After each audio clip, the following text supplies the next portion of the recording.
సందేహం వచ్చింది. ఇది నిన్న అన్న తర్వాత దాన్ని ఓ పక్కన నాటకం అంటున్నారు కానీ నాకు అలాగ అనిపించలేదు. ఆయన అడిగిన సీట్లు ఇవ్వకపోతే నేను ఇక విడిగానైనా పోటీ చేస్తాను, అప్పుడు బీజేపీతో కలిసి పోటీ చేస్తాడు. ఇప్పుడు వెరీ సింపుల్ లాజిక్ అండి, 50 సీట్లు ఇస్తే 25 గెలుచుకుంటాడు కదా గ్యారంటీగా. అలా కాకుండా 25 సీట్లు ఇచ్చారు అనుకోండి, ఈయన గెలవగలేదు 10-12 గెలవగలిగేటప్పుడు అయితే భారతీయ జనతా పార్టీతో పొత్తు పెట్టుకుంటే నాకున్న అవగాహన మేరకు అయితే 25-30 ఈజీగా గెలుస్తాడు. గోదావరి జిల్లాలు కొడతారు, కృష్ణా గుంటూరు జిల్లాలు కొడతారు, ఈవెన్ విశాఖపట్నం లాంటి చోట్ల కూడా కొడతారు. ఎందుకంటే ఇప్పుడు ఒకటి బీజేపీది అండర్ కరెంట్ పనిచేస్తుంది, కాకపోతే సింగిల్గా అది గెలవలేదు కాబట్టి ఓటేరు, బలమైన శక్తిగా ఉంటే ఓటేస్తారు.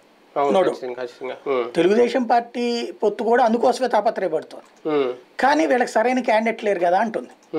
ఇప్పుడు ఏ సరైన క్యాండిడేట్ అని చెప్పేసి వీళ్ళందరూ గెలిచారు మొన్నటిసారి.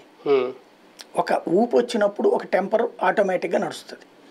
ఇప్పుడు రాబోయే రోజులు ఇంకా చాలా సీరియస్గా వెళ్తుంది. 2-3 నెలలు కూడా బీజేపీ ఎక్కడన్నా వెనక్కి తగ్గుతుందా?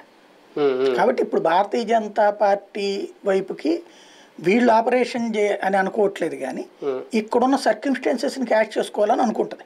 అదే అవును, అంటే తను పునాది వేసుకోవాలనుకుంటుందా, బలం పెంచుకోవాలనుకుంటుందా? లాంగ్ స్టాండింగ్ పునాది వేసుకోవాలనుకుంటుంది. దానికి అడ్వాంటేజ్ తన వైపు నుంచి, అంటే ఒక నాయకుడు అన్నమాట నేను విన్నమాట, ఒక నాయకుడు మిగతా నాయకులతో అడిగినప్పుడు మనకి ఇన్ని ఇస్తానంటున్నారంట, ఏదో 6-12 4